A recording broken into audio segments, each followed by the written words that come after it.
comes to mind when you hear spies? Probably something like this. Or that. Though this is not true in all cases. So we're going back to 1949 to the Soviet Union. The United States and the USSR, or as its full name, the Union of Soviet Socialist Republics.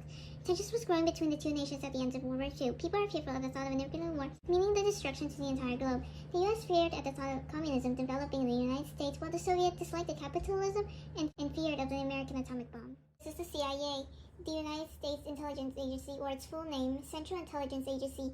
They prevent threats from national security and sometimes operate counterintelligence agents, and they work internationally. KGB, or the Committee, never mind. They gather intelligence and is the main internal state security. And here are the spies.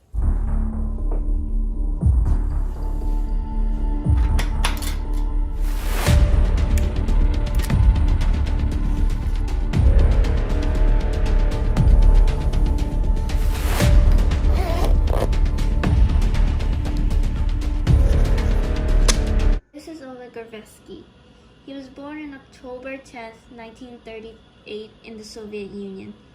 It was almost in his bloodline to become a KGB member because his father, Anton Gorvesky, was also a KGB spy, and also his brother, Vasily Gorvesky.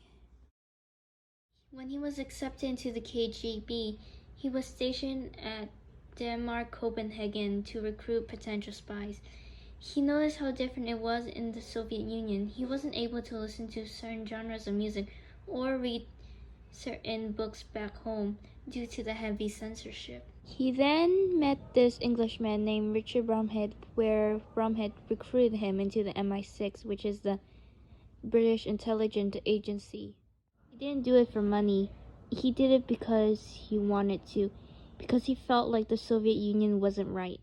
He told them even more intel once he was stationed at London.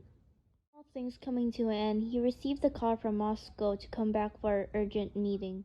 It was actually an interrogation, and he was getting arrested.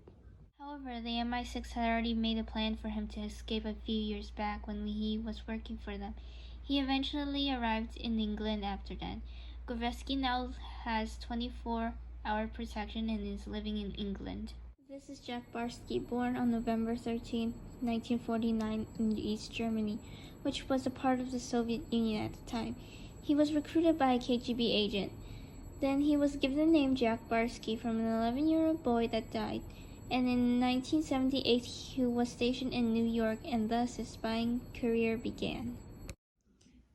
He was then caught by the FBI. However, the thing is, he agreed to start spying for them like Gorvesky did. He despied the Soviet Union and faked his own death, then started working for the FBI and shared intelligence. The spies we just talked about were defectors to the West, but how about the spies that were traitors to the West? Aldrich Ames, born May 26, 1941, was a trusted CIA officer.